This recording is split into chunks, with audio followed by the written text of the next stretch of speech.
इतिहास अक्सर राजाओं की जीत याद रखता है, लेकिन उन रक्षकों को भूल जाता है जिनकी वजह से इतिहास बचा। आज अगर गंगा बह रही है, अगर काशी की घंटियां गूंज रही हैं, अगर मथुरा अब भी खड़ी है, तो उसके पीछे एक नाम है, नागभट्ट प्रथम। 8वीं शताब्दी का भारत, पश्चिम से उठता हुआ तूफान, अरब सेनाएं सिंध को पार कर चुकी थी। उनकी दृष्टि अब उत्तर भारत पर थी। कन्नौज, मथुरा, काशी, यह केवल नगर नहीं थे, ये भारत की चेतना के केंद्र थे। बप्पा रावल ने आक्रमण को रोका, लेकिन खतरा समाप्त नहीं हुआ। आक्रमणकारी पीछे हटे थे, टूटे नहीं थे।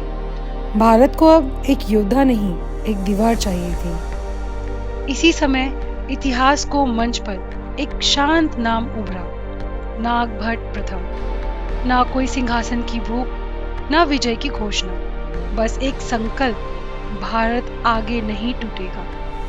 नागभट्ट जानते थे यह युद्ध केवल तलवारों से नहीं जीता जाएगा। उन्होंने मूर्स्थलों को ढाल बनाया, किलों को कवच और सेना को एक उद्देश्य दिया, रक्षा। उनकी सीमाएं भारत की सीमा बन गई। अरब सेनाएं आत्मविश्वास से भरी थी। उन्हें लगा भारत अब खुला मैदान है, लेकिन जैसे ही वे आगे बढ़े, उन्हें सामना करना पड़ा एक अड़िग शक्ति से।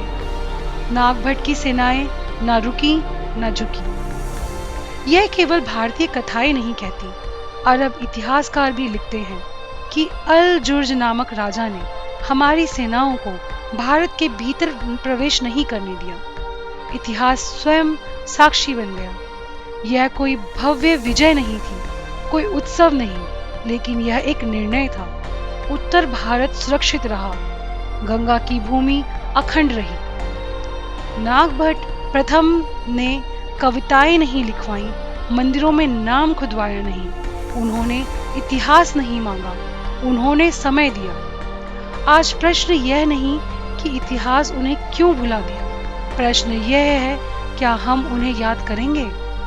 क्योंकि कुछ योद्धा राज नहीं बनाते, वे सभ्यता को बचाते हैं। अगर आप भारत के ऐसे रक्षकों के बारे में जानना चाहते हैं तो वीर महिमा को सब्सक्राइब करें।